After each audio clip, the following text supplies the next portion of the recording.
Assalamualaikum warahmatullahi wabarakatuh. Salam sejahtera dan salam keluarga Malaysia.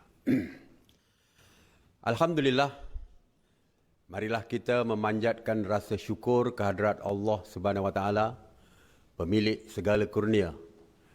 Kerana dengan rahmat dan keizinannya, saya dapat menyampaikan perutusan khas pada petang yang penuh barakah ini. Terlebih dahulu, izinkan saya menjunjung kasih atas limpah perkenan ke bawah duli Yang Maha Mulia Sri Paduka Baginda Yang di-Pertuan Agong Al-Sultan Abdullah Riayatuddin Al-Mustafa Billah Shah Ibni Almarhum Sultan Haji Ahmad Shah Al-Musta'in Billah bersama seluruh perkenan Raja-Raja Melayu atas perlantikan saya sebagai Perdana Menteri Malaysia ke-9 dalam keadaan negara yang sangat mencabar tak kala itu. Pada kesempatan ini, izinkan juga saya menzahirkan setinggi-tinggi terima kasih kepada seluruh keluarga Malaysia kerana menyokong dan mendukung saya selama ini dalam melunaskan amanah serta tanggungjawab sebagai Ketua Kerajaan.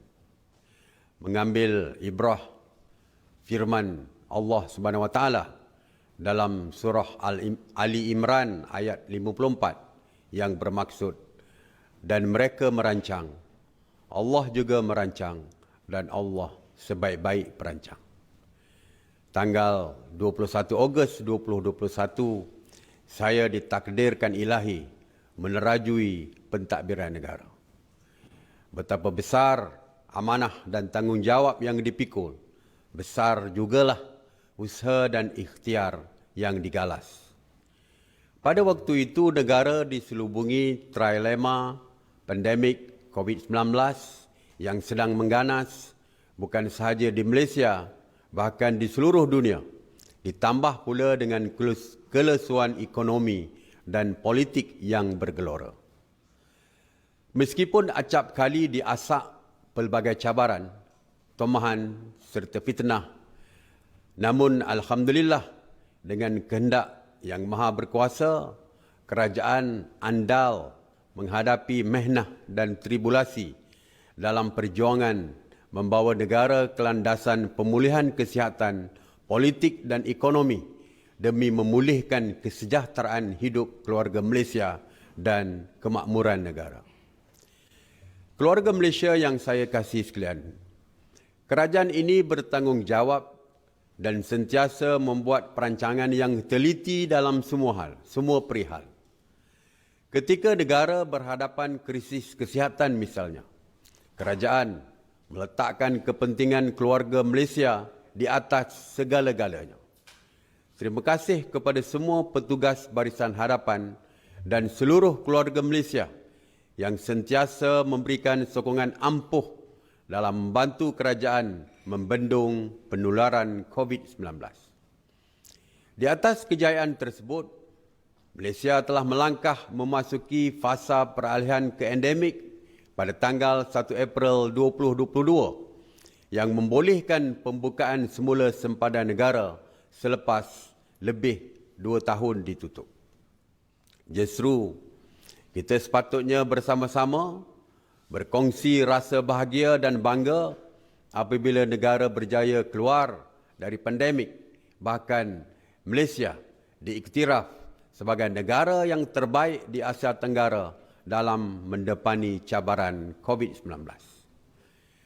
Keberhasilan ini sekaligus menyaksikan pembukaan semula pintu ekonomi dan merancakkan kembali aktiviti pelbagai sektor. Ia bukti kukuh komitmen kerajaan dalam usaha menangani pandemik serta menarik balik sekatan pergerakan yang menjejaskan kehidupan seharian. Pun begitu, pemulihan kesihatan dan ekonomi yang terus mengukuh ini tidak terkecuali daripada berdepan ketidaktentuan politik yang terus menggugat kestabilan. Umpama peribahasa, empang sampai ke seberang, dinding sampai ke langit. Parlimen Penggal ke-14 melakarkan warna suram kepada lanskap politik negara. Belum pernah terpeteri dalam sejarah berlakunya pertukaran 3 Perdana Menteri dan kerajaan memerintah bersilih ganti dalam penggal yang sama. Ini memberi dampak memburuk terhadap sosio-politiko-ekonomi.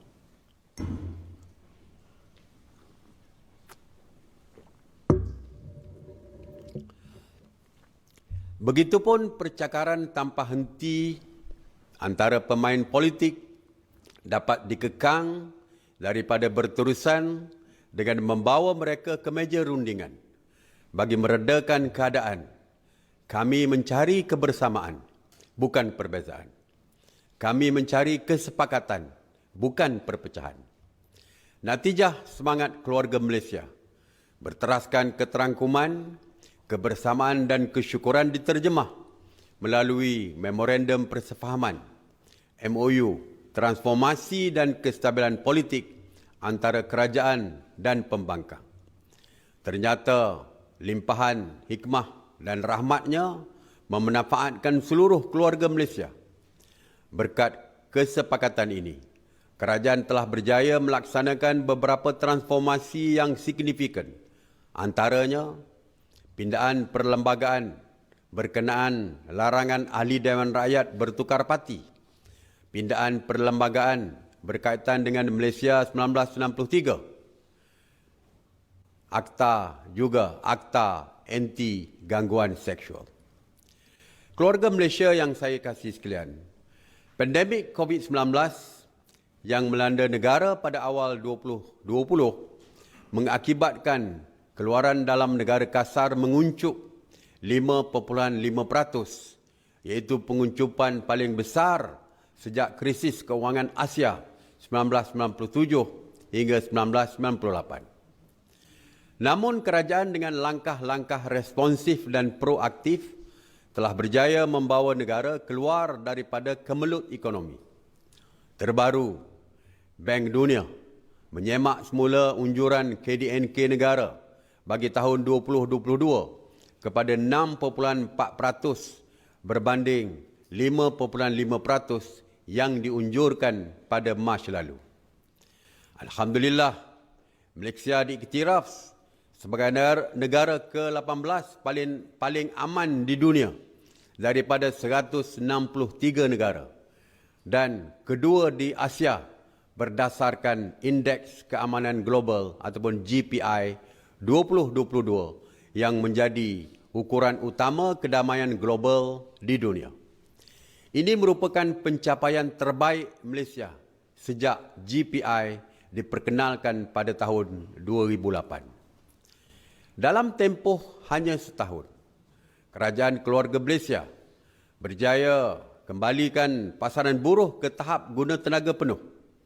Kadar pengangguran telah menurun untuk 12 bulan berturut-turut, iaitu 3.7% pada Julai 2022 berbanding 4.8% pada Julai 2021.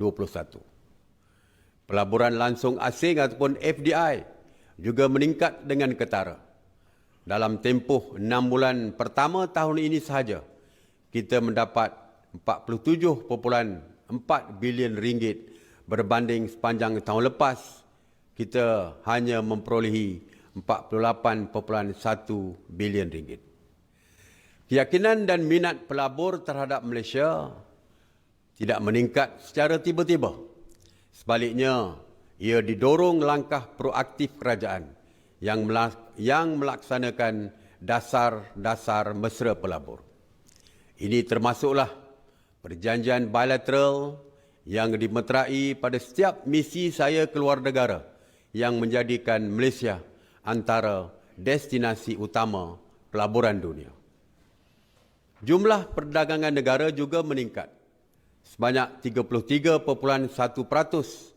kepada 1.87 trilion ringgit bagi tempoh Januari hingga Ogos 2022 berbanding dengan 1.41 trilion ringgit pada tahun sebelum ini. Pada Jumaat lalu, bajet 2023 bertemakan Keluarga Malaysia Makmur Bersama dibentangkan di Dewan Rakyat. Ia merupakan bajet yang terbesar dalam lipatan sejarah negara.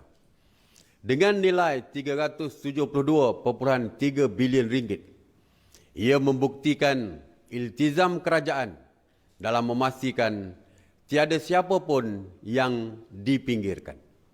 Seawal usia dalam kandungan sehingga ke usia emas, dari peniaga di Ceruk Desa sehinggalah ke konglomerat di tengah kota, semuanya akan memperolehi limpah nikmat daripada bajet ini.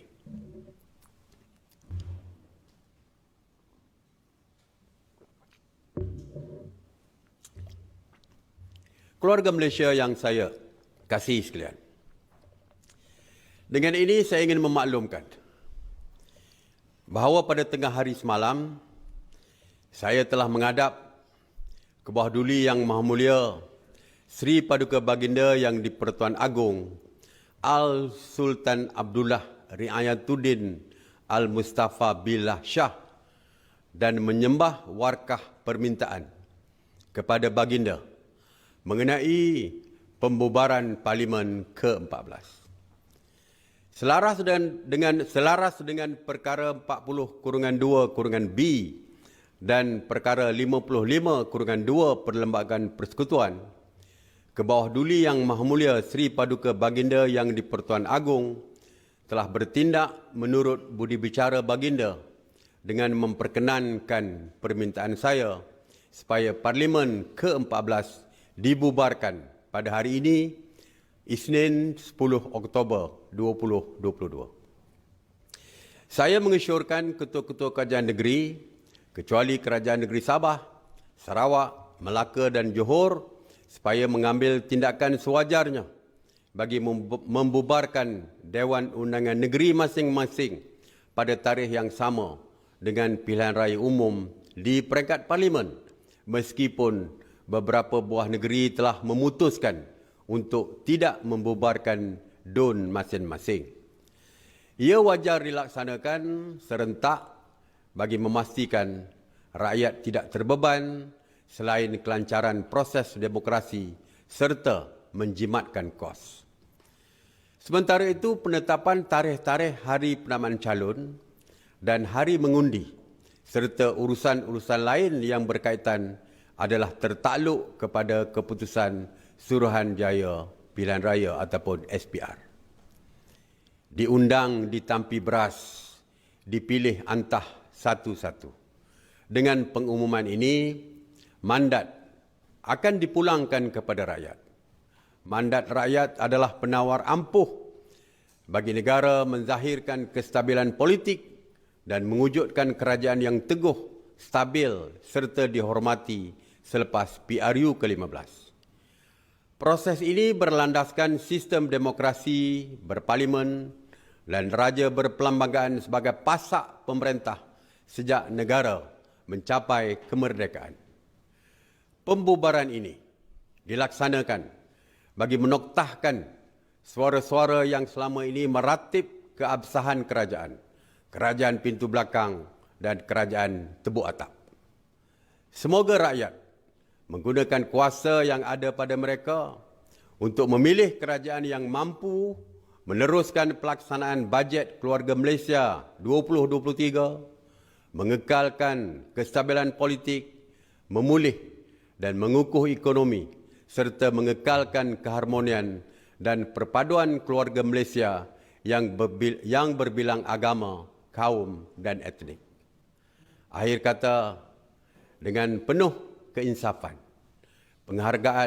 pengharapan dan tawakal, saya mendoakan semoga seluruh keluarga Malaysia dan negara sentiasa dipayungi rahmat, dilimpahi berkat. Semoga disuburkan hari kita, semoga disuburkan hati kita untuk terus mendukung agenda besar pencapaian kemakmuran serta kemajuan Malaysia yang tercinta ini. Sekian, wabillahi taufiq wal hidayah. Wassalamualaikum warahmatullahi wabarakatuh.